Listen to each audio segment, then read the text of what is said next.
বাংলাদেশে ভারতীয় জাতীয় পতাকা পদদলিত করা এবং সংখ্যালঘুদের উপর অত্যাচারের প্রতিবাদে বাংলাদেশিদের চিকিৎসা সেবা না দেওয়ার ঘোষণা দেয় কলকাতা এবং ত্রিপুরার দুই হাসপাতাল। হাসপাতাল দুটি হল কলকাতার JN রায় হাসপাতাল এবং ত্রিপুরার ILS হাসপাতাল। গত ৩০ নভেম্বর উত্তর কলকাতার মানিকতলা অঞ্চলে JN রায় হাসপাতালের কর্মকর্তারা শুভাঙ্গু ভক্ত কলকাতার গণমাধ্যমকে জানিয়েছেন তারা একটি বিজ্ঞপ্তি জারি করে অনির্দিষ্টকাল পর্যন্ত বাংলাদেশি রোগী দেখা স্থগিত করেছেন। মূলত ভারতকে অপমান, বাংলাদেশে কথিত সংখ্যালঘুদের উপর অত্যাচারের প্রতিবাদে এটি করেছে বলে জানান তারা। পাশাপাশি একজন চিকিৎসক বাংলাদেশি রোগী না দেখার ঘোষণা দেন।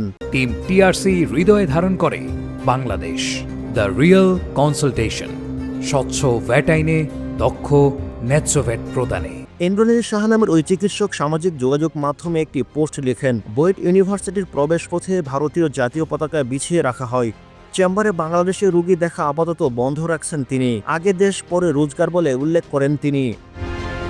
এদিকে কলকাতার মতোই ত্রিপুরার ILS হাসপাতালও বাংলাদেশি রোগীদের চিকিৎসা না করার ঘোষণা করে শনিবার ৩০ নভেম্বর তারা এই সিদ্ধান্তের কথা জানান। আগরতলায় অবস্থিত ILS হাসপাতালটি একটি মাল্টি সুপার স্পেশালিটি হাসপাতাল। বাংলাদেশিদের জন্য চিকিৎসা সেবা না দেওয়ার দাবিতে স্থানীয়রা ওই হাসপাতালের সামনে বিক্ষোভ করলে ILS হাসপাতাল কর্তৃপক্ষ বাংলাদেশি রোগীদের চিকিৎসা না করার ঘোষণা দেন।